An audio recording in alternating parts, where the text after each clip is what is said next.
Hi Pisces! Welcome po sa ating channel. At ito ay inyong Daily Gabay Tarot Reading for August 17, 2024. Please be reminded kung naka-resonate kayo, comment down. Kung hindi kayo naka-resonate, ibigay niyo po sa iba kasi general reading po ito. This is for you, Pisces, ngayong August 17, 2024.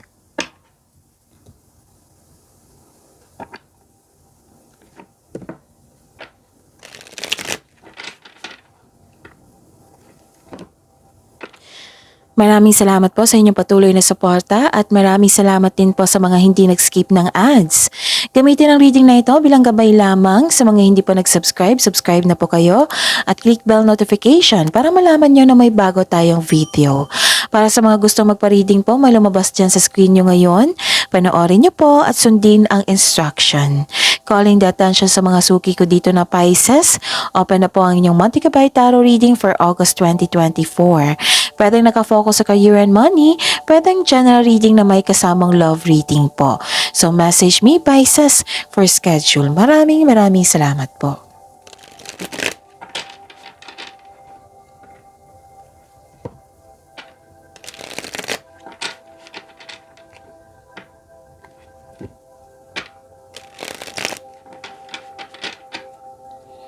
Para po ito sa inyo, Pisces, ngayong August 17, 2024. Spirits Guide, mga ganap po para kay Pisces ngayong August 17, 2024. I need 3 cards po.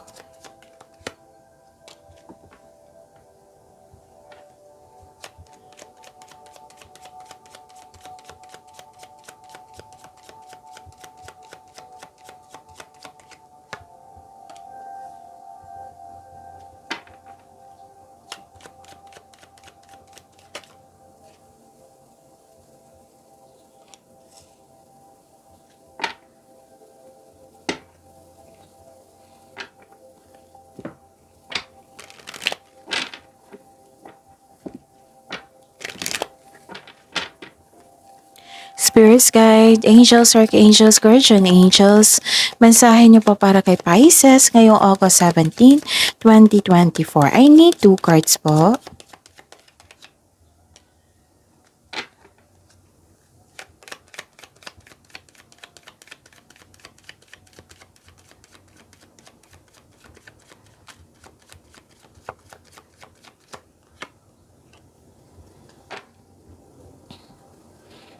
Okay. Ngayong August 17, 2024 para po kay Pisces. Okay. May nakita ko ditong may concern kayo sa isang tao na matigas ang ulo or ayaw makinig sa inyo. Parang na-pressured kayo dito sa sitwasyon nyo ngayon. Kung nagkaroon po doon ng delay, yung sabi ko sa inyo, parate nahabaan nyo po ang pasensya nyo. Pwedeng may iparealize ang universe sa inyo habang hinihintay mo ito. So, kailangan kasi ng pag-unawa dito at magbigay ng exercise your patience. Ito yung kailangan ngayon, Pisces. And don't take this delay or disconnection sa isang tao, don't take this as negativity. Take this as a learning journey sa inyong buhay. Positive affirmation pa rin, positivity pa rin yung dapat i-attract nyo. Okay, Pisces? Tapos may nakita ko ditong isang babae dito na malaki ang kanyang influence sa araw na ito. Maaring siya yung nagbigay ng sakit ng ulo or nagbigay ng tulong sa inyo or peace of mind. At may nakita kasi, dalawa kasing card dito, it might be ibang tao to. Nakita ko kasi dito na may mother figure dito or pwedeng mentor mo ito, advisor, or matalik mo kaibigan, yung favorite person mo. And pwede din boss or amo mo ito na nag-usap kasi kayo dito tungkol sa inyong career and finances. Nag-usap kayo sa inyong posisyon sa trabaho. Nag-uusap kayo regarding sa inyong big business. Sa trabaho talaga, okay? Trabaho, big business, okay? Tapos nagbigay ito ng authority sa iyo nagbigay ito ng protection, nagbigay ito ng motivation sa inyo. It might be nagbigay ito ng offer sa inyo na para magkaroon ng growth and expansion sa inyong career and money. Oh, nagbigay ito ng protection, authority, advice, yun. So, nakikita ko dito through this person na bumalik yung inspirasyon nyo na-motivate kayo. Okay? So, lumabas din dito yung leadership po. Pisces, sabi po ni Archangel Gabriel, it is time for you to assume your leadership power and position and lovingly guide others. Mahilig kayo magbigay ng tulong, no? Sa ibang tao. Kung may ideas kayo sa isang bagay na nakikita mo na nahirapan yung tao, tutulungan nyo talaga, Pisces. Okay? Tapos, and that is a blessing. Yes, nagsishare ka ng blessings. Binigay sa inyo, yan, yung talino nyo, yung sipag nyo, may binigay sa inyo si Archangel Gabriel, ang universe. Tapos, ginamit nyo sa tama. Mapagbigay kasi kayo eh. And, okay, so this is the clarification of your card here na you have inner power talaga ngayon. You have full of confidence. Kahit nape-pressured kayo, dito kayo mag-focus ha sa binigay sa inyo na blessings. And pagod kayo dito. Kaya pala nape-pressure kasi kayo dito eh. Sabi po ni Archangel Raphael, if you felt exhausted po ha, or pagod, sabi po ni Archangel Raphael, take several deep breaths and exhale slowly to awaken your energy and to release old patterns. It might be may nangyari sa nakaraan na nagbigay ito ng distraction sa inyo ngayon.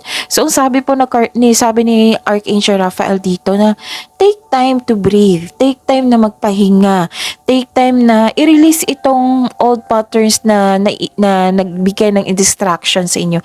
Old patterns is old emotions regarding sa past. Okay? So, yan yung sabi po ni Archangel Raphael and Archangel Gabriel.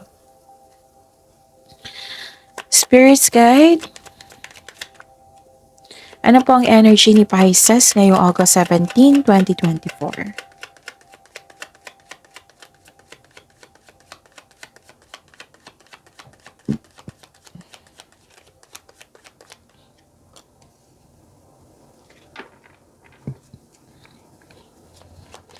And the clarification po.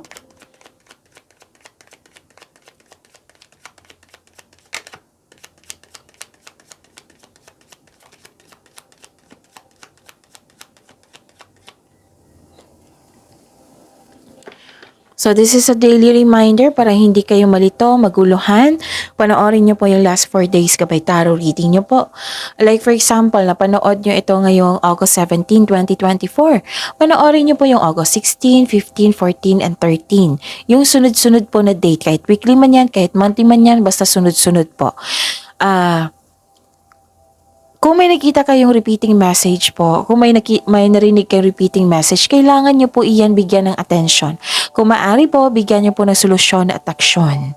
Again, calling the attention sa mga suki ko dito ng Pisces, open na po inyong Monte Cabay Tarot reading for August 2024. Pwedeng nakafocus sa career and money, pwedeng general reading na may kasamang love reading po. So message me, Pisces, for schedule. Maraming salamat po. So, what is your energy, Pisces? Okay. Nakikita ko dito na, wow. So, this is good. Yes, this is very good ha. Claim nyo to. Kasi may nakita ko ditong mahigit pa sa success. Victory. Okay? Nakilala ka ng mga tao sa inyong galing at talino. Okay? And nakikita ko dito yung recognition talaga, nagkaroon ng balanse at nagkaroon ng pagkakaisa. Actually, may na-receive kayong good news po, magandang balita, Pisces. May magandang balita dito na parating or dumating na ngayon or may bagay na matutupad po. So yun, good news, especially after a period of struggle. So after na, wow, tapos na tong struggle na ito. So may good news po kayong na-receive.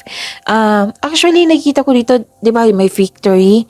You're feeling proud kasi you deserved it eh. You are feeling proud kasi may accomplishment, in-acknowledge mo yung success, at nakatanggap ka ng papuri from other people.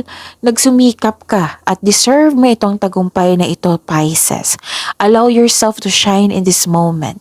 May good news talaga. May nakita kong good news at may offer din na it might be this good news is an offer of leadership role. Kasi may nakita rin ako dito eh, na binigyan ka ng authority, binigyan ka ng power. Okay? So, I think this is a leadership role. Pisces. At may nakita rin akong promotion, which is lumabas rin. Nakita ko dito na granted yung manifestation mo. May financial growth after a period of struggle talaga.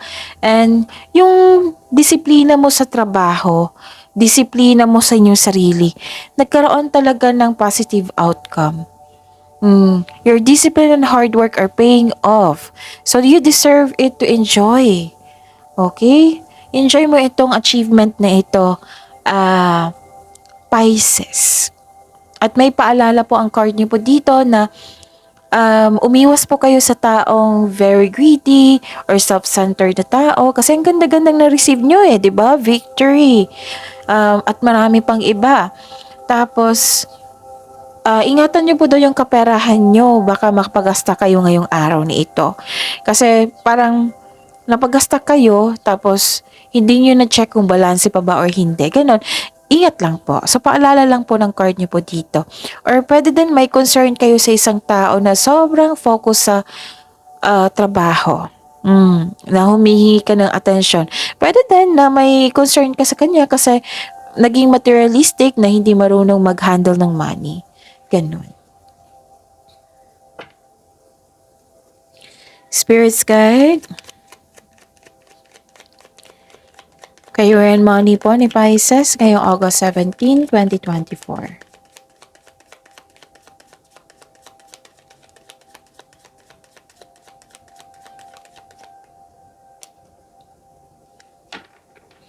And the clarification of this card po.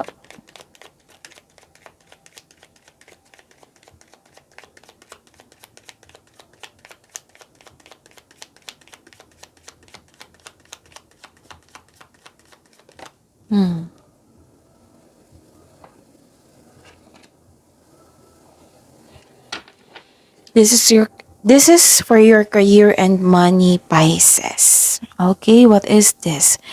Huwag kayong magpa-distract talaga sa taong tutol sa inyong desisyon, yung Huwag po daw kayong magpa-distract. Kasi ang ganda-ganda nang na-receive niyong blessings dito, oh. Okay? May end of contract, pwede parang end of business partnership, parang ganun. Oo, may nakita ko dito na pwede din disconnection ito. Okay? Sa isang tao. Kaya nga sabi po ng card dito, di ba may nasabi akong disconnection din dito. Kaya nga sabi ng cards nyo dito na sikapin, huwag kayong magpa-apekto sa ganyang energy. Okay? Kung like for example, naramdaman nyo na yan, yung disappointment, sikapin yung i-process niyan. Kasi ang ganda-ganda ng blessings na binigay sa inyo dito. Okay? Okay. Makinig din po daw kayo sa inyong intuition kasi daw may nangyari na hindi mo pa alam. Kasi may sikreto po dito. Okay? Kasi sa intuition siya yung magsasabi na may nangyari na hindi mo alam na kailangan mong malaman. Okay? So, connect to your intuition. Pwede din may pag-asa din dito na may kasi may nakita ko dito na binigay na advice sa inyo ang card na ang solusyon po sa hindi pagkakasundo ng dalawang tao is mag-usap. Improve your communication also para maging success ito. Okay? Nakikita ko rin dito na you are decided to let go of these grudges. You are decided to heal yourself. You are decided to release this emotion. Okay? Actually, may gustong bumalik sa inyo regarding to sa career and money ha. Galing sa nakaraan. This person, this is a past person mo. Pero regarding sa career and money, maaring niloko ka nito regarding sa career and money. Ganun. Gusto niyang makipag-connect sa inyo. Gusto kanyang kausapin, kumbaga. Mag-ingat lang po daw kayo sa kanya kasi wala akong nakita ditong pagbabago sa kanya. Pero i-forgive mo to pwedeng na-forgive mo ito through your mind and heart. Pwede naman yan. Para sa peace of mind mo. Yung kumbaga, sinuko mo siya kay God, na si God nang bahala sa kanya. Kasi hindi mo kontrolado yung pag-ugali niya Tapos, sinumbong mo siya kay God. Tapos, sinuko mo and naghingi kayo ng divine assistance. Yung magkakaroon kayo ng peace of mind. Actually, ginawa mo talaga ito to set yourself free from this traumatic person, yung toxic na tao. And pwede mo siyang hindi kausapin. You can forgive this person through your mind and heart. Kasi yung focus natin dito is peace of mind, 'di ba? Kaya may nakita ko ditong acceptance and forgiveness. Okay. Spirits guide. Love life po, self-love, partnership, and romance ni Pisces ngayong August 17, 2024. Love life, self-love, partnership, and romance. And the clarification of this card po.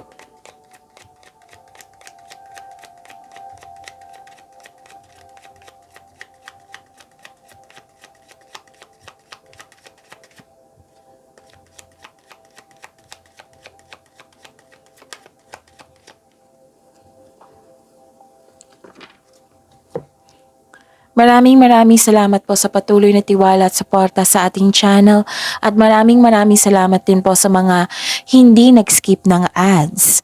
May lumabas dyan sa screen nyo ngayon. Kung gusto nyo po iyan, then follow instruction po. This is your love life, self-love, partnership, and romance. Okay, Pisces. May delay sa pag-uusap. Gusto mo rin siyang kausapin, no? Baka ibang tao rin ito. Gusto mo siyang kausap, may nagkaroon ng delay. Okay, sa pag-uusap. Gusto mo siyang kausapin din. Kitang-kita ko dito, Pisces.